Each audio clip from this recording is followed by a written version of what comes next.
Hello, good morning. Welcome to Line by Line Bible Studies. Welcome to Monday, if you're watching this live. We left off in the middle of the third seal. The black horse comes out. It's funny. It's funny because I was talking last weekend, not last week, well, at the end of the week, last Friday, about the black horse. The idea of a white horse rider, someone on a white horse.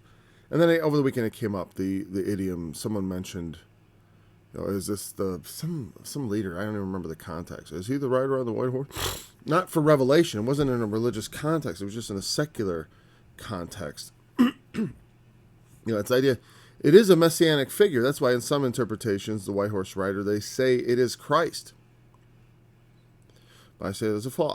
I don't say. I think it is more likely that represents a false Christ. Men are looking for saviors all the time. Someone who can come in and fix all our problems. That's why we end up with dictators. That's why we end up with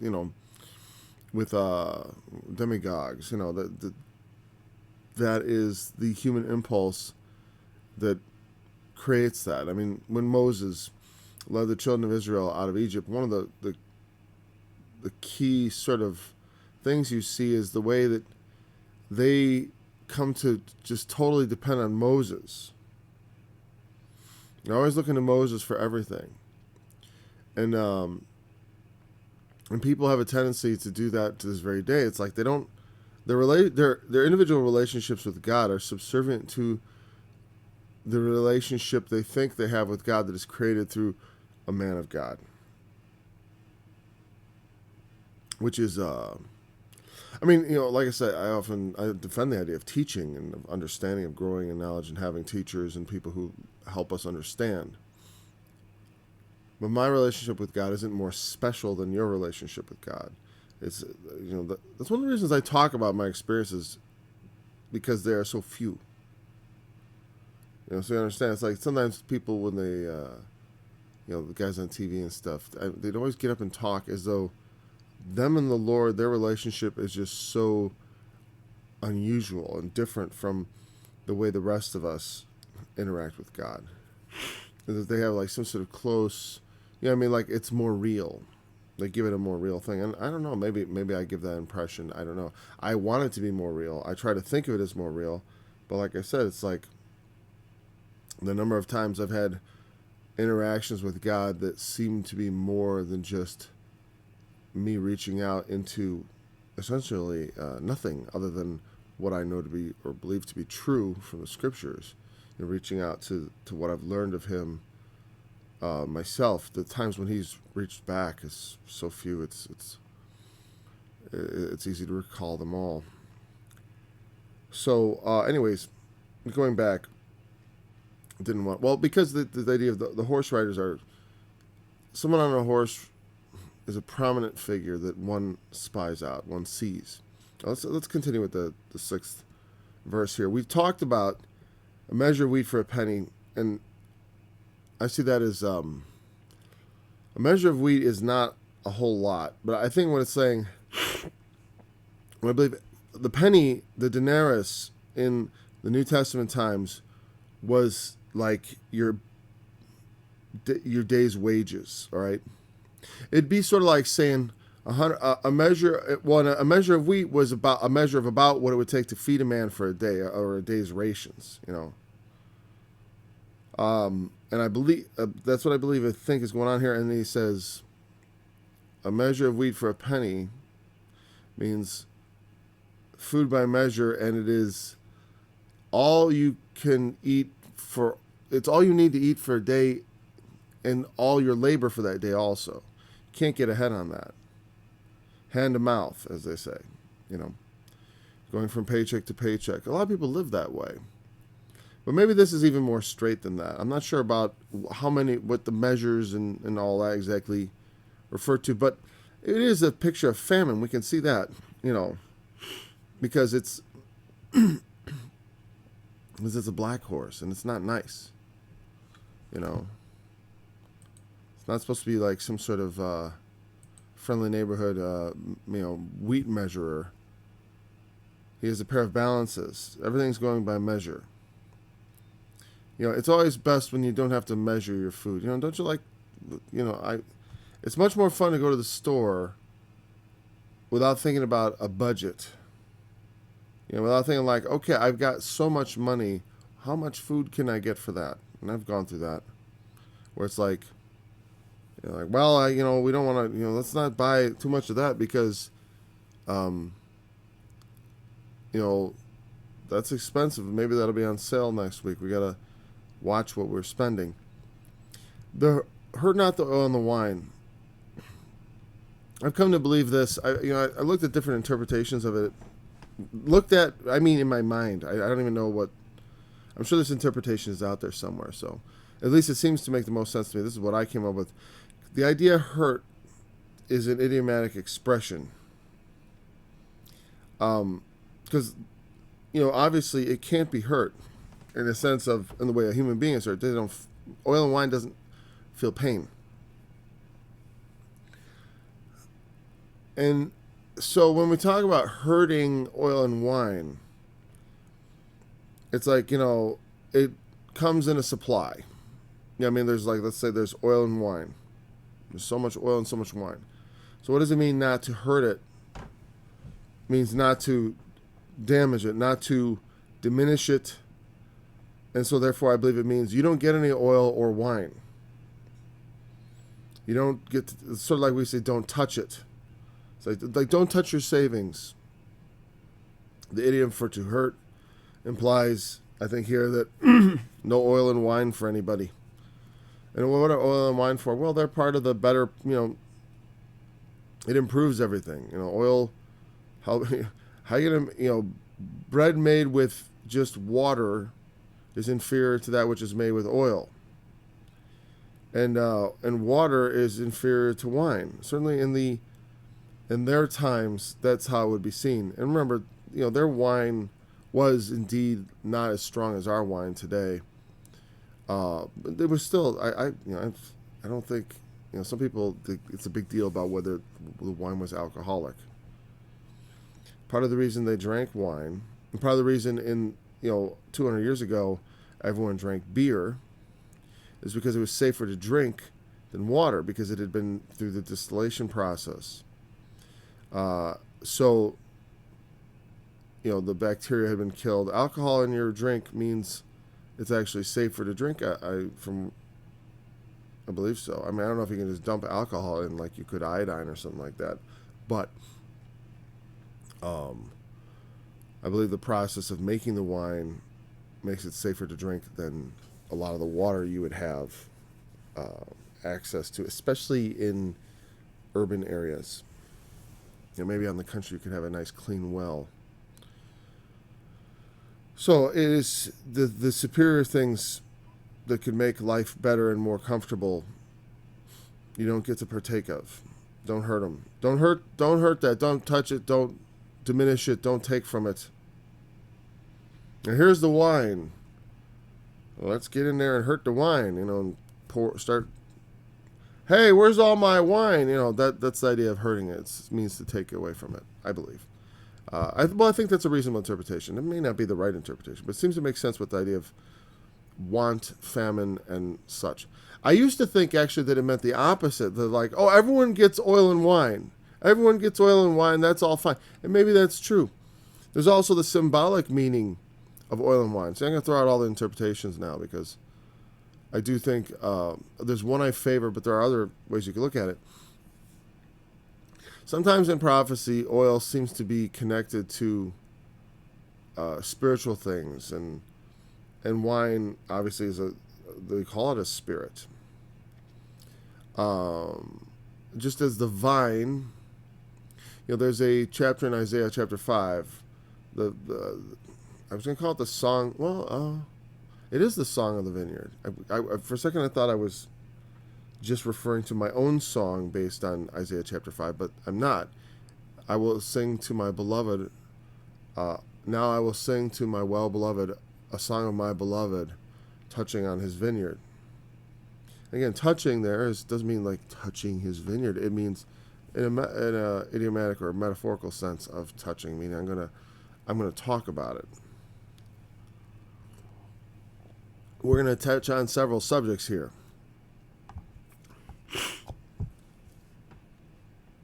And sometimes when you hear voices in prophecy speaking, it's like it's not sure. But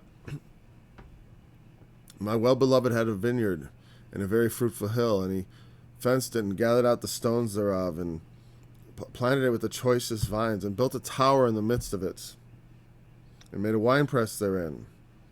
And he looked that it should bring forth grapes, but it brought forth wild grapes, or inedible grapes, not domesticated grapes. And the vineyard of the Lord of hosts was the house of Israel, and the men of Judah his pleasant plant. And the idea that the vineyard and such goes right down to Jesus in some of his parables. There's vineyards and stuff, and they're used symbolically to indicate things. But one also has to consider the fact, like I said, that the wine and oil are very common commodities. My wife will ask me, "Oh, could you get some oil?" And because without it, I can't make certain things. And she uses oil to make pancakes and stuff like that. I mean, and here we're talking about, like I said, barley and wheat, but no oil and no wine. So it indicates and I do think, like I said, the white horse goes out, the war comes out. What comes next? Lots of oil and wine? Maybe in a conquering sense, but the next horse throws that out the window. It's going bad. We're going south, not north. And so I do think this means the loss of all the nice things in life, for as far as food. No oil, no wine, no garlic, no onions. That was one of the things the children of Israel lamented when they left Egypt. They lamented the loss of garlic and onions and the flesh pots and all the good things they had to eat in the midst of bondage. Because the thing about slavery, it's like it is, you're not free, but you are comfortable often. Or you can be comfortable. When you submit yourself to it and be, oh, massa, please, and sort of make yourself acceptable to your oppressor, you can become comfortable. It's also some of the thinking behind, not the thinking necessarily, but it's also some of the dynamics of why welfare doesn't really help people. It prevents them from starving, no doubt, but it doesn't help them get ahead in life. It tends to make people spin their wheels. It's like, and some people will say, well, that's bad. It's like, I got mixed feelings about that, because I don't know that having nothing might motivate you to do more a little better, but sometimes you get stuck at the bottom and you get stuck there. Motivation or not, people get motivated to fix their situation, and not everyone in every case is going to be able to do that. Especially, right now we got whatever. I don't want to get into current politics. I'll date the thing too hard. That's a subject I want to touch on here. We have the fourth seal now open. So when he had opened the fourth seal, I heard the voice of the fourth beast say, "Come and see." And I looked, and behold, a pale horse, and his name that sat on him was Death. And hell followed with him, and power was given unto them over the fourth part of the earth, to kill with the sword, and with hunger and death, and with the beasts of the earth. We have the sword in the second seal, hunger. That's what the third seal represents. And that's why I came to interpret that hurt not the oil and the wine means don't hurt the oil and the wine, you don't get any. You don't get to make a dent in my wine, so to speak. There's the wine. The wine is, imagine wine in an abstract sense of all the wine in the world. No one touches it. And that's an interesting thing too. A lot of times, for example, like when the communists took over in Russia, only the elites had access to the best things, because everyone else was so poor, even worse off than they were under the Tsar, that they they were barely able to exist, whereas the elite politicians and such had access to everything. And this happens often in war too. It's like the good stuff is hoarded for the men on top. In those, because war is a situation where certain men have just a lot of power, and when they have that power, there's a great temptation to abuse it. Like, I don't like to rip on the Japanese. God knows I have friends, but in the Second World War, the way the Japanese went through China is indicative of what men are capable of when they feel they have nothing to answer for. When like they're making war and they think, we can just rape and pillage our way across the country, because that's such is the nature of things, and we have the guns and the power and the victory. The sword with hunger and with death, kill with death, and with the beasts of the earth. Let me check this. I believe, is this Zoa? Wrong. I brought up the wrong piece of software. I'm going to check, as I often do, Bible Hub. I like Bible Hub. And I'll tell you, I noticed I had a lot more viewers last time, so I'm going to... Whoa! This is what I'm woeing about. Whoa, oh, it fixed itself. Never mind. It went into one of those infinite things. And, all right, there we go. How's that? And here we have Bible Hub. And I need to be at chapter 6. The reason I like this website, and there are probably other stuff like it. They don't pay me nothing. I wish they did. But anyways, I probably should pay them for this use of this nice website. But whatever, they don't ask, and neither do I. So we have the... See, that gets highlighted. Now, you can't see it, but on my screen, it pops up with a little tiny window that gives me the Strong's Concordance number, which is 2342, and the word therion, which is wild beasts. And it's the same. Now, this is interesting because this is not the same word as the four beasts of chapter 4 and 5, and even this chapter. The beasts that say, "Come and see." Right? And notice, remember, I'd connected the eagle, the flying eagle, not so much with, we usually think of eagles in terms of pride and stuff, but they're also kind of similar to vultures. And eagles often are vultures, at least in the New Testament. I'm going to check that. That's funny. When we did the flying eagle thing, it probably is an eagle. But, they're different kind, like they didn't necessarily refer to American bald eagles. Atos, I don't know. It doesn't give me much insight on that. Eagle. Whatever. But they are birds of prey.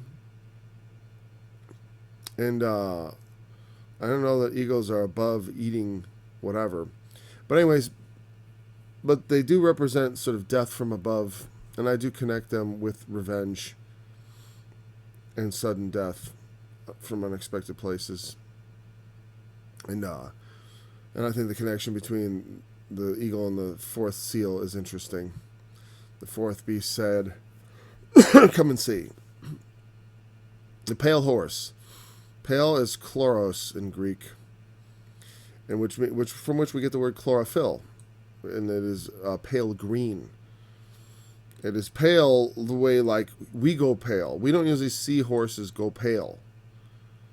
So it's definitely getting sort of supernatural and weird. It's not just a white horse, a red horse.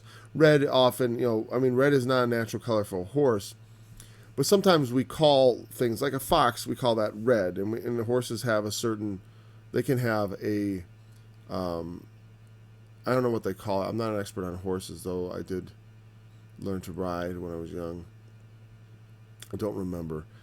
I'm not certain that they call certain colors of horse red. But I think that's not as much of a stretch as calling a horse green. Pale green. It's meant to indicate a sort of a sickly color. Like if we went, when you see a person and you say they look green, it's because a lot of the blood has gone out of their face, and I believe it's because the color of their skin mixing with the blue blood from the veins. Gives them a green hue. I don't know why sometimes people go green. I mean, it's not a very vivid green. But when people do, you feel like you look at them and say, like, you look like you're gonna throw up. You look sick. And that's what this horse is supposed to look like. It's supposed to look sick. I remember when I was a teenager, I made my 4 horsemen of the apocalypse. I should dig that up. I still have them. I drew them as skeletal figures atop horses and I made the green horse like a zombie horse. He was sort of rotting, and that was the green because death rode on him. All my horsemen were skeletons, though. That was for sure. I just like that. When I had my brother create the art for the Book of Revelation Part 1, the album, we just went with silhouettes. I just wanted to go simple because I don't know what their nature is. And to me, they're more symbolic of things than they are actual individuals. Because these are things sealed in a book. What is sealed in a book? What do books contain? I remember I used to think, like, the book opens and it's like, the horses are leaping off the pages. Is that how it goes? I remember it's a roll anyways. It's a roll being unrolled. I don't think so. The book is open and then these things become real. What it is just the information about these things is revealed. When the book opens, John in vision sees the contents of the book, what the book says. The white horse, the red horse, the black horse, and the pale horse. And it's given to them the power over the 4th part of the earth, which is an interesting number. They are fourfold, and they are given a power over the 4th part to kill with the sword and with hunger and with death and the beasts of the earth. Now, beasts is Therion. And I don't know. I don't recall doing this, but to me it makes sense to connect this to the beast of chapter 13. Because it's the same word. And I saw the second beast comes up out of the earth. Literally, it is a beast of the earth. I saw another beast coming up out of the earth. And the first beast arises out of the sea, which is also an earthly origin. Though the dragon in chapter 12 comes down from heaven, the beasts themselves arise out of the earth. And I think the beasts symbolize something more than merely the Antichrist. What they do are very closely related, obviously. And we'll touch on that more when we get there. And so also do the 4 horsemen of the apocalypse. They are, like I said, I don't expect to see someone riding out and like, oh, look at it's the first horseman. The second, that's very tempting. People want to take the symbols literally instead of what they symbolize. They're very simple. The men are looking for a savior. They want a savior,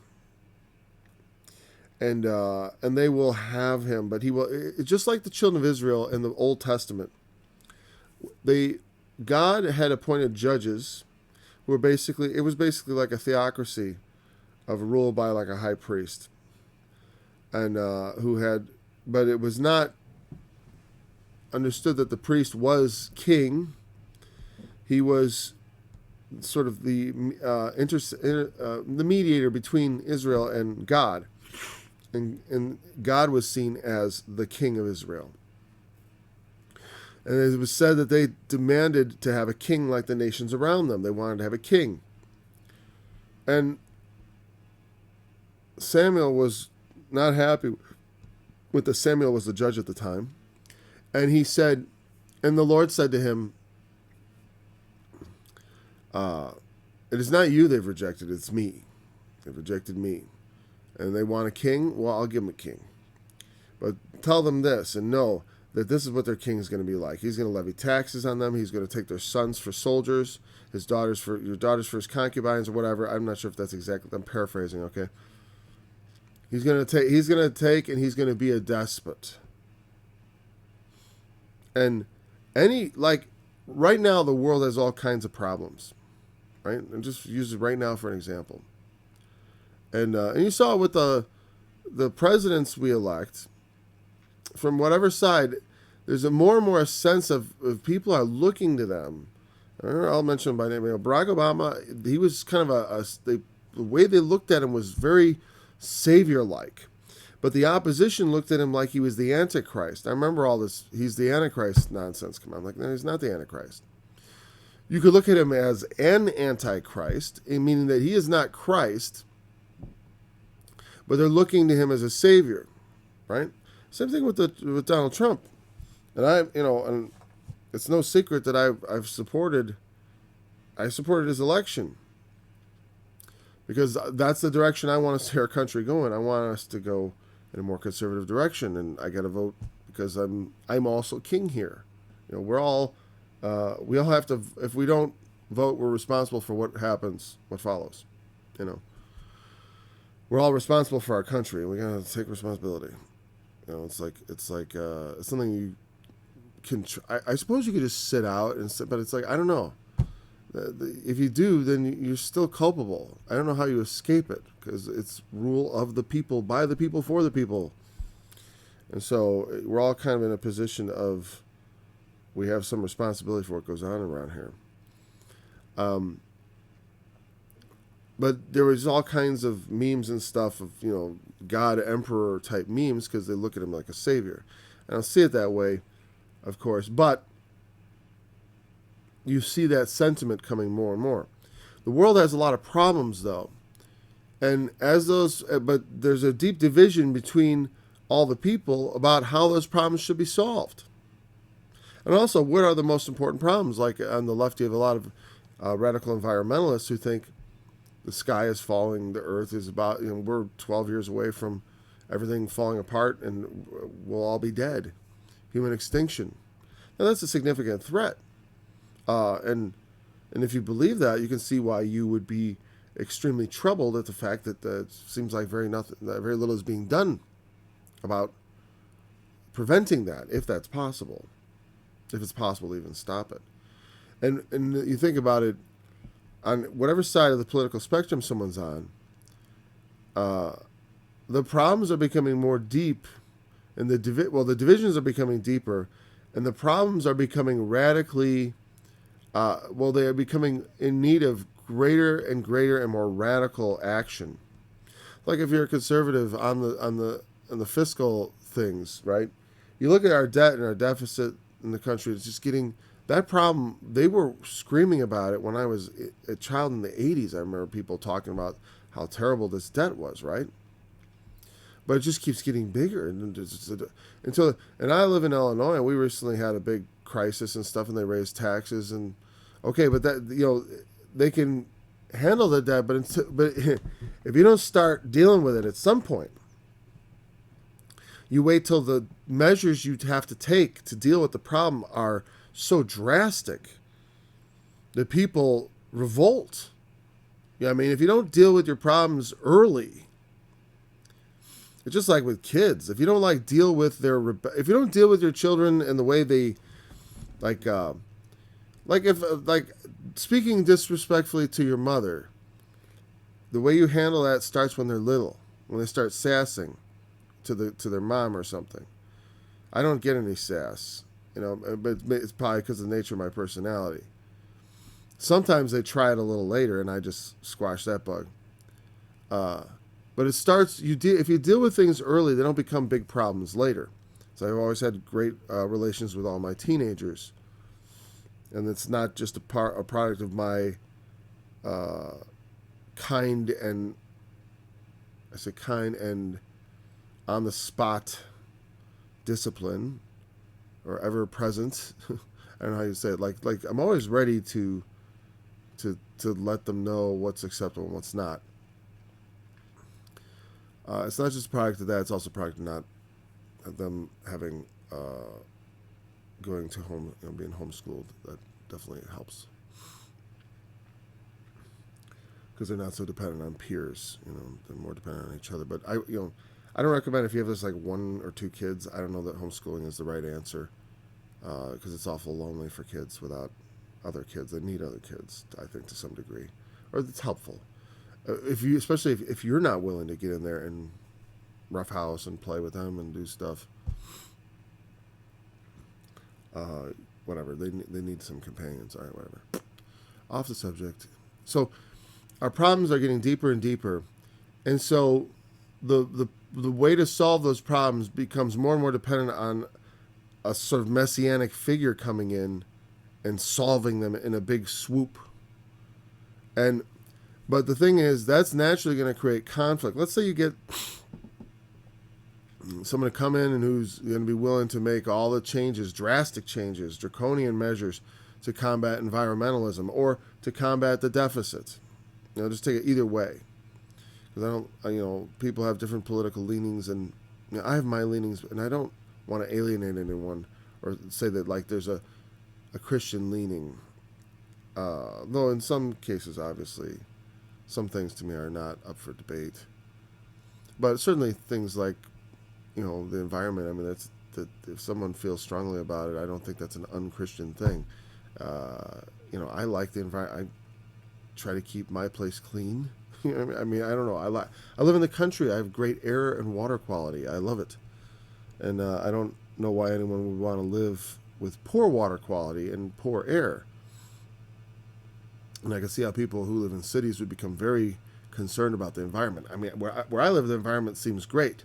I don't live in a smoggy, filthy city where I can smell the exhaust fumes and think, "Oh my God, we're destroying the world."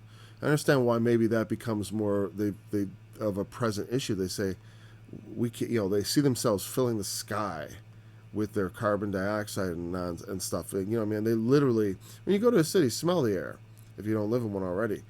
If you live in a city, come out and smell what it smells like. The fresh country air is a lot different. I mean, it's sweet. The water I draw from the earth is sweet. And so it's not as obvious to me in my everyday life. There's not like these constant reminders of how filthy the world around me is. But as problems deepen, they can only be solved by drastic measures. But someone comes in and starts putting in like drastic measures to solve problems from one perspective or the other. They're going to alienate a whole lot of people. And it can lead to conflict. And on the world, if you're talking a problem that's a world scale problem, someone coming in and trying to fix everything is going to cause a massive amount of conflict. So look out for the white horse riders. Their messianic promises don't lead to, we trade off leaders every few years, which is a wise thing. Because if you let them go on and on, I think the tendency to amass power and to become more and more despotic and to allow their excesses to fester and to increase will lead to scenarios more like what we're seeing in Revelation. Ultimately, when man, the ultimate white horse, red horse, black horse, pale horse scenario is the end times. In the end times, they will seek out, the world is going to enter into a time of such turmoil and trouble that men will not only, jokingly call their leaders God emperors. They will honor them as gods. They will bow before them as gods, and they will themselves stand and claim to be God, or him. I do believe it is one man who will ultimately sit atop everything. Though, the beast has 7 heads and 10 horns, and on the horns 10 crowns, and that implies you have multiple heads at the top, and unified. And so maybe Satan is unifying. I don't know. That says they worship the dragon. The dragon is a direct reference to Satan. When they worship the dragon, they're worshiping Satan. When they worship the beast, they could be worshiping something that is made up of many heads, because the beast has many heads. So I think the reference to the beast here can refer to the beasts of chapter 13.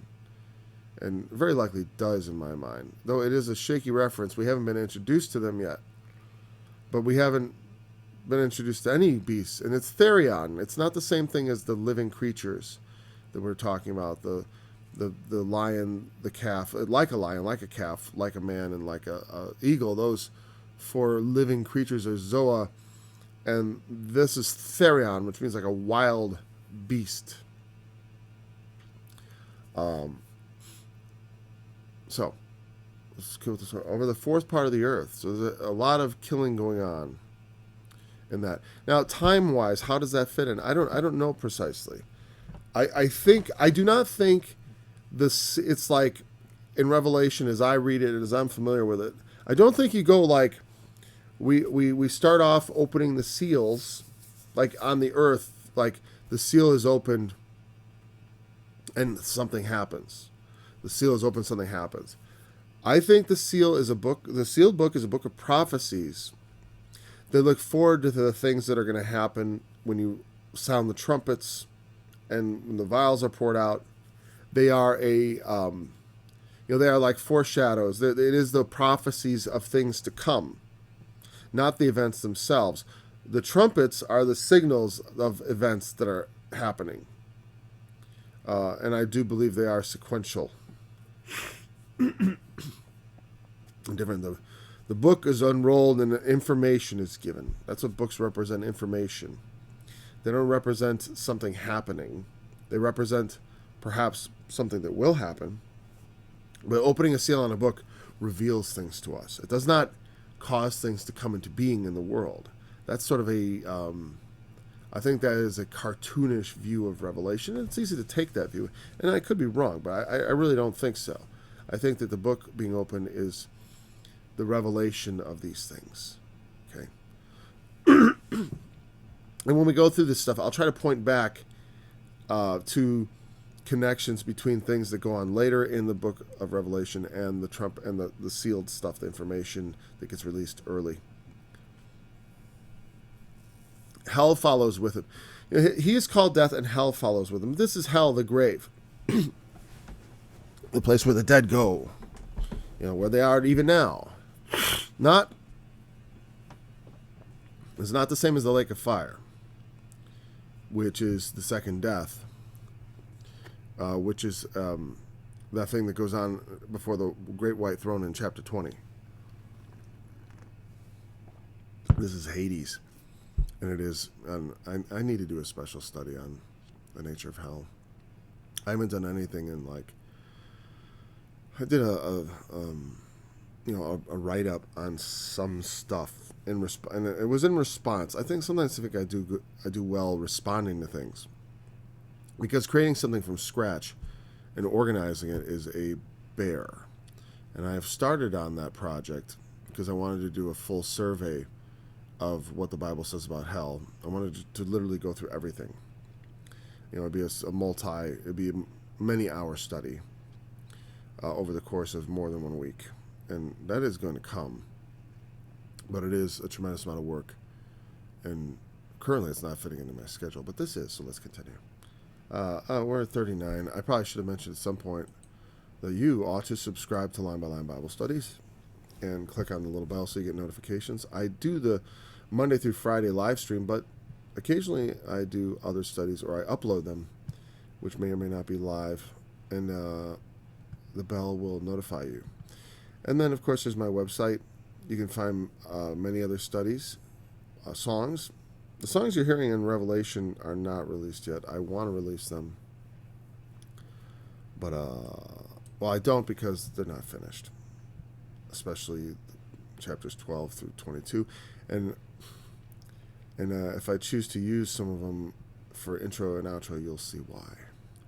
If you have a question, you can leave it in the comments below, or you can send your questions to questions@oraclescott.org, my website, email address, and that is, I frequently check that. I didn't check it this morning, but if you have suggestions, comments, questions, big questions, you can send them there, and I can either respond to you through email or right here on the live stream, especially if it's a question that's current, about a current study. If it's not, the best way to ask is in the comments. And also, of course, we have the live stream chat, which is not really being used, which is fine. Okay, so back to my text here. His name is death, and hell follows with him, and power. The word power, I'm certain, is exousias, and I'm going to check it, even though I am certain. But then again, exousia, power to act, authority. It's different. It's not. There's several words for power in Greek, kratos and dunamis, from which we get like dynamic and dynamite and all that. And kratos, I don't know. Anyway, so we got kratos, dunamis, and I think there might be a couple others. I don't know.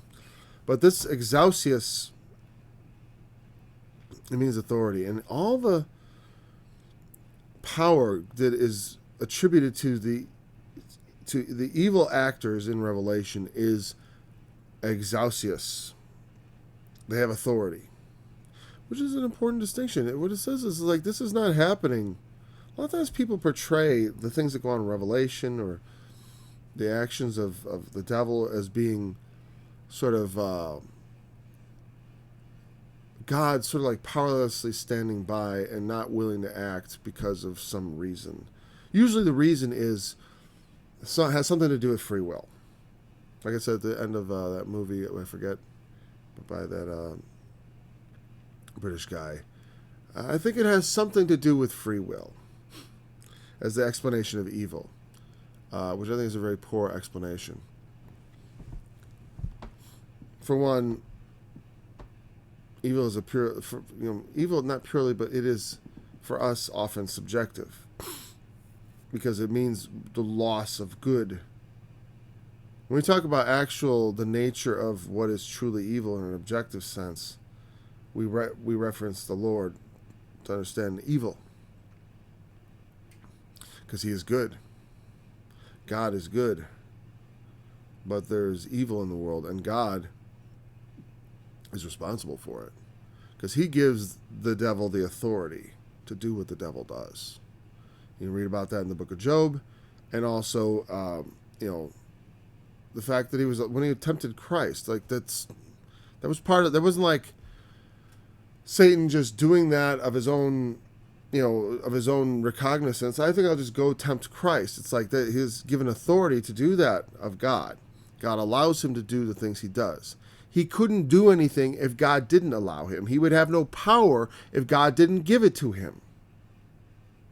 I can't like just levitate stuff around me. I can't just like go, ooh, with my mind. And neither can the devil. Whatever power he has, it is derived from God. It is taken from he has no innate power in and of himself. But people act as if he does. As if God granted him the power and then took a hands-off approach. And he doesn't need to micromanage it necessarily.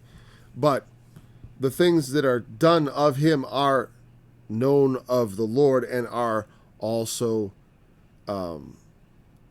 given by authority to him to do.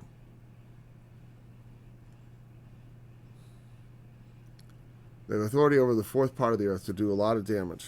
I don't know if that means to kill everybody in that fourth part, but to involve them in death, hunger, sword, the warfare, famine, pestilence, as they say. It's not mentioned. Pestilence is often like flies, and those can be seen as beasts of the earth, I suppose, frogs. Like the plagues of frogs, the plagues of flies in Egypt. But also, I do like to look at the beasts of chapter 13. All right, here we go, the fifth seal. That's what I have to deal with. And when he had opened the fifth seal, I saw under the altar the souls of them that were slain for the word of God, and for the testimony which they held. And they cried with a loud voice, saying, How long, O Lord, holy and true, dost thou not judge and avenge our blood on them that dwell on the earth? And white robes were given unto every one of them, and it was said unto them, that they should rest yet for a little season until their fellow servants also and their brethren that should be killed as they were should be fulfilled. Now, it's funny because I talked about this whole scene, and granted the possibility that the elders could be the apostles, and I mean, I don't know where, when this is, if at all. Meaning, when we're talking about these events, are we talking about things that, like God was literally in a literal throne, and he got together the elders and the beasts, and they were there, and they said, okay, everybody's here. All right, let's bring in John. And we're going to stage this event for him. You know what I mean? We're going to stage a real happening. Or he was in the spirit, and then God in visions showed him things. What I'm saying is, you don't know for certain how this was given to John. You don't even know when this is. Was this the first century? Did he go into the future? Did he go into the future that is beyond Revelation? Did he go in? Well, and here's the thing. God inhabits eternity. So, that which is to come has already been from his perspective. It's not like the works were finished from the foundation of the world, as it's written in some places. That for God, I don't know that there is future from his perspective. He's eternal. I don't know how to mentally comprehend, not comprehend so much as nail down what exactly, when exactly all this is happening. And I say that because from my perspective, I believe that from an earthly perspective, all the people who have died are dead and in their graves and waiting to be raised from the dead. I do not believe that people are literally currently under the altar. I believe that this is a scroll being opened, and he's seeing visions of white horses and red horses and so on and so forth. And now he sees souls under an altar. That is what is in the book. The book is open, and he sees under the altar. Where was the altar 10 minutes ago? The altar becomes present. And so, I mean, the whole thing is very visionary. Maybe the horses do ride out, but he sees the horses, of course, but they're visionary. The whole thing has more the quality of a dream than it does the quality of mundane, earthly, conscious activity, like the way we experience reality. So I don't know how you can characterize anything that he sees in these visions as being, well, that's reality on the earth. Just like the four horsemen riding out. Okay, so they're out because the seals were opened when John saw it. So they've been riding around for 2,000 years. Just like the souls are under the altar screaming their brains out. That's heaven for some people. Some people, because they'll throw this verse at me and say, like, well, what about the souls under the altar? What about the souls under the altar? They're under the altar screaming. Well, what about Abel's blood? What hast thou done? The blood of your brother cries to me from the soil. When Cain slew Abel, the Lord said, your brother's blood is crying out to me. And it's sort of a metaphorical way of speaking.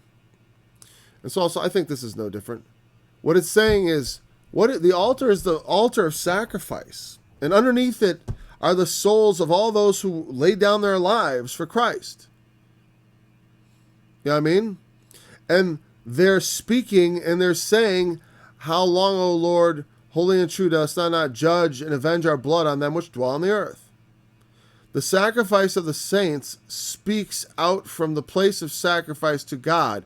It's all condensed down into one thing: the altar of God, the suffering of the saints, their sacrifice, and it is real and present with Him. And that sense of it is not forgotten. It is embodied in this altar, at least symbolically.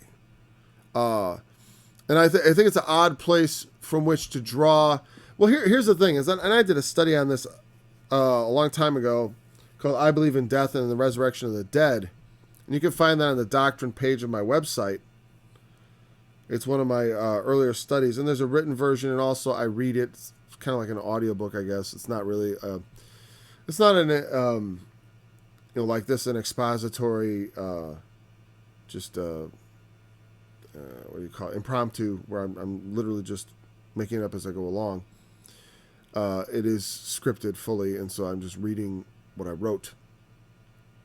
But there are numerous scriptures in the Bible which say fairly clearly that the dead are in the grave.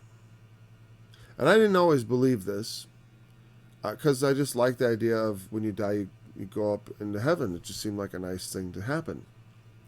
And then I guess what always used to throw me off though was then and then they said, well, then when the resurrection happens, you go back for your body. And in some cases, I'm like, well, some things there's not much body left. Why go back for it? What have you been doing in heaven for 2,000 years? Just a disembodied, hanging out under the altar, screaming all day? Is that what happens? But what I would say to people who are skeptical of this, fellow Christians, is that, I looked at those scriptures for a long time, and I sort of dismissed them. I didn't really handle them, though. I just sort of like, well, that's not true. Just like when I go to this one, I have an explanation for this. It's not real. You know what I mean? It's a vision of, it is real in its own spiritual sense, that the blood of the saints cries out to God, and it is present, embodied in the altar, and their souls cry out. But it doesn't mean that they are literally present under an altar. Because it means every saint who was ever slain goes right to the altar.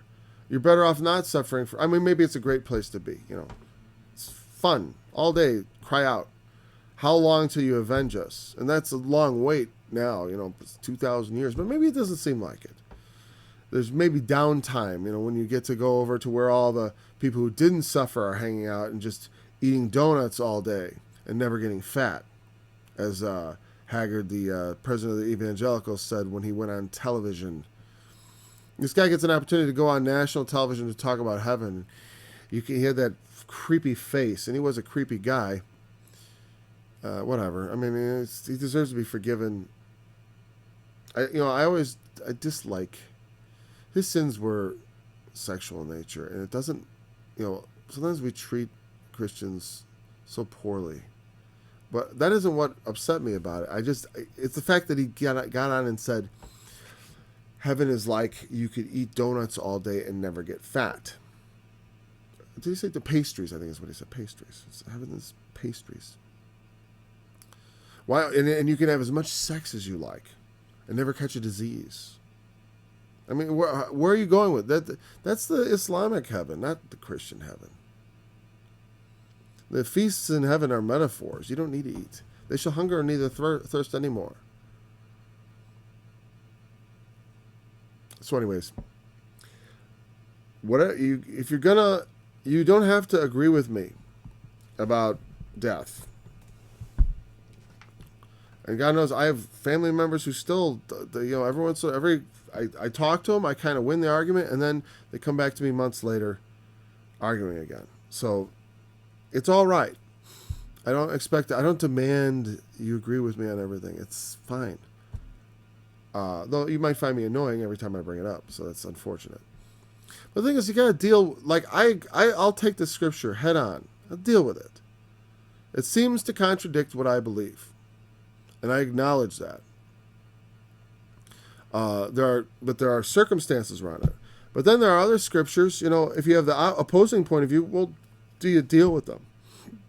How do you deal with the scriptures that oppose your point of view? How do you explain them? Because what I get from people very frequently is they don't explain those scriptures. They don't have an explanation. I have an explanation for this. You don't have to accept it. Right? You don't have to accept my explanation. You're explaining it away. Yes. Okay, fine. That's how you want to characterize what I'm doing. I think I'm just looking at I have two contradictory ideas, and I've weighed them for years. I've been a Christian for over 25, well, not, I've been a Christian all my life, 45 years. But I've been a serious studier of the Bible since 25 years ago, over 25 years. I like to be able to say that now. It's nice. And I started off thinking the traditional point of view on that. And it took more than 10 years for me to start thinking maybe I was wrong. I started studying the Bible seriously in 93. Yeah. And then it wasn't until 2005 that I was really starting to question, which is about 12 years.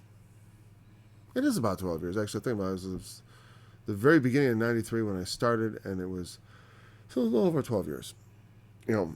So it took 12 years for me to sort of start questioning, not start questioning, it just start to be like, well, I question myself, why am I I'm not dealing with this stuff. And what I would do, and what most people do is like, they go, someone presents you with a strong case, and you go, well, what about the thief on the cross? What about Revelation? That, like as if the presence of other scriptures that say the opposite thing makes those other things go away. They don't go away. You still haven't dealt with them. Well, I got another scripture. That's lazy. That's not an answer. You know what I mean? It's just gainsaying. All you're doing is, I contradict it. Well, good for you. I still have to deal with my Bible because I care. You know what I mean? I didn't lightly change my mind.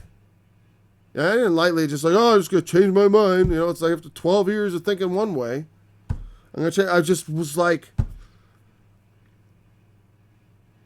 I all of a sudden was willing to look at the other side. And I'm like, you know what? I think the case is actually stronger. Not only that, it's more consistent and it makes more sense. It is the most, I try to get a view that is consistent and creates a structure of reality that makes sense to me. And one of the most important things to me in that structure of reality is that death, I like death to be dead and death. And it means death. And it has a very solid, exact meaning. It's not just, a metaphor. There could be metaphorical deaths. I know. There's nothing wrong with that.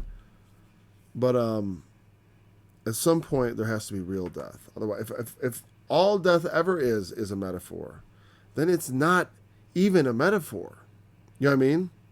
Because if the meaning of death is always metaphorical, then it is not a metaphor. It is, death is not death. That what you think death is, that's not even what death is.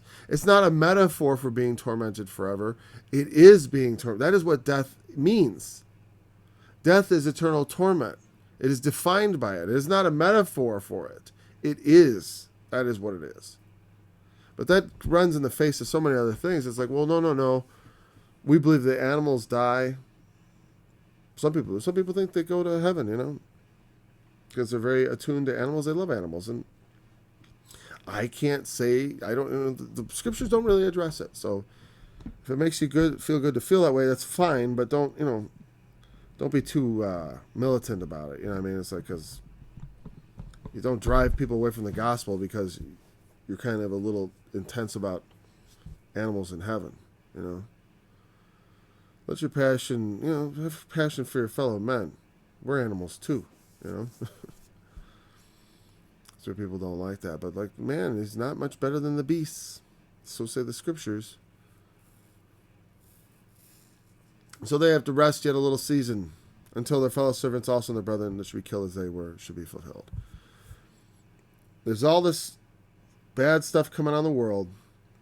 The souls are crying out for revenge. And he says, rest yet for a little season. And that is reference to what really is going on, is the dead are at rest. They're at peace, rest in peace. They are waiting for the resurrection. And this vision is given just saying, God is aware. Because you think about it, the past 2,000 years, how many people have suffered and died? Even the past 15 years. I don't know when 15, it's more like 10. Past 10 years.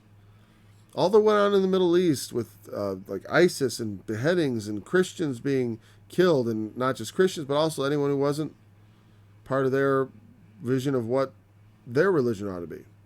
Anyone who opposed them. But I mean, specifically Christians suffering and dying for their faith for thousands of years. Not quite, for centuries. I should always go with centuries. For many centuries now. And century after century of death and suffering and all that. And the world looks and says, look at the evil prosper. You guys laid your lives down in vain. And that's all there is to say about it. But it's saying that their sacrifices are there. God has not forgotten. That's the message. He's not forgotten. But there must be, the sins have to come to a full. Mystery Babylon. She's going to fill her cup with the blood of saints, and it's got to get to the top. It's got to be full. They've got to fill up the iniquity. And Jesus says, fill you up then the measure of your fathers.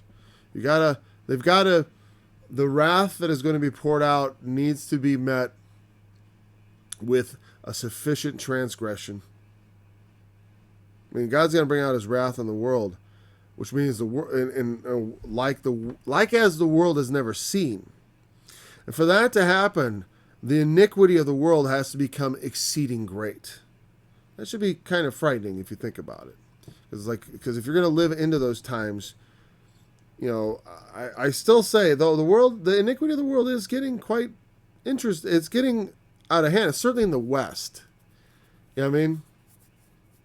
And among the Christian nations, the nations that used to be characterized by Christianity, the civilizations that were Christian civilizations, things are going a bit awry.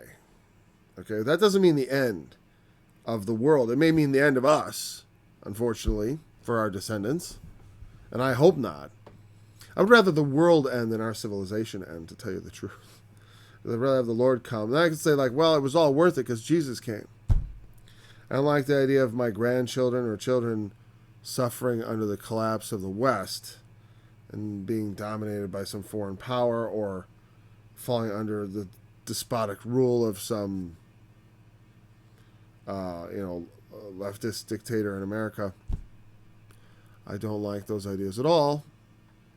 But, that could happen and the world just goes merrily on and Jesus doesn't return for another 1,000 years. And there's nothing that says he's got to come back now. I mean, there's some suggestive things, aren't there? And our iniquity is getting up there. But like I said, it could result in the fall of our civilization. The whole world is not like us yet. Now, if our transgression, Mystery Babylon, that is apostate Christianity. Western civilization can morph into Mystery Babylon. Drunken with the blood of saints and the martyrs of Jesus. And I mentioned that Mystery Babylon now because that ties into the seals. See, there's things in the seals that tie into later events. The white horse rider, the Antichrist. There's numerous things in the trumpets about going forth to war, and the vials. There's the gather them together to the battle of Armageddon. There's all kinds of war and famine and things going on. The beasts and all that. And of course, the martyrdom of the saints. That's a huge central thing that goes on, culminating in the death of the two witnesses. That is the last. The two witnesses die, which could be literally thousands of people, by the way. Because the two witnesses, I don't believe to be two individual people. They are two candlesticks, not two stars. Jesus held the seven stars, right? And those were the seven angels of the churches. But the candlesticks were the churches. The two witnesses are not the two stars Jesus holds in his right hand. The two stars, Moses and Elijah, Enoch and Elijah, or whatever. They always want to make it, John and Enoch, or Elijah and Moses, or Moses and Enoch, and John and Elijah, or something like of that nature. They want to name two stars, or it's I was going to say Billy Graham, but he's passed away. or it's oh, maybe it's me. I'm the star. People want to be at the center of attention, but I do think there's not stars, but candlesticks. The 7 candlesticks of the 7-5 are removed out of their place, and there are 2 that remain, and they are the 2 witnesses that are slain. And therefore, because of the nature of the 2 witnesses not being 2 individuals, and for some reason that's not widely known, I never found anyone else that says this except for me or someone who got it from me. But it's the Lord, and I don't know why I say that. It's kind of an arrogant thing to say, but whatever. Well, because I'm certain, I just feel like the Lord had to reveal that to somebody else somewhere. I'm sure. Well, because here's the thing: I don't go around scanning for things. So other people know this. You have to know it. It's such a simple connection. That's what drives me nuts about it. Because I don't feel like I got some special revelation of who the 2 witnesses are. I feel like it's so easy. It's right there in black and white. It's right there. It's who are the 2 witnesses? They are the candlesticks in the book of Revelation. And you got the symbols in the book of Revelation just feel real good about matching up stuff that is the same. You know what I mean? We have candlesticks in chapter 1 and 2 and 3, and now we have candlesticks in chapter 11. Not yet, but we'll get there. Feel free to make that connection. I'm at 8:07. My Lord. I guess we don't get to finish this. Well, we'll go to the 6th seal tomorrow. I don't think there's anything more to say, but yeah. Thanks for joining me in this study. I look forward to studying with you again next time. And let's say goodbye. We didn't get to it, but this is the 6th seal. Here we go.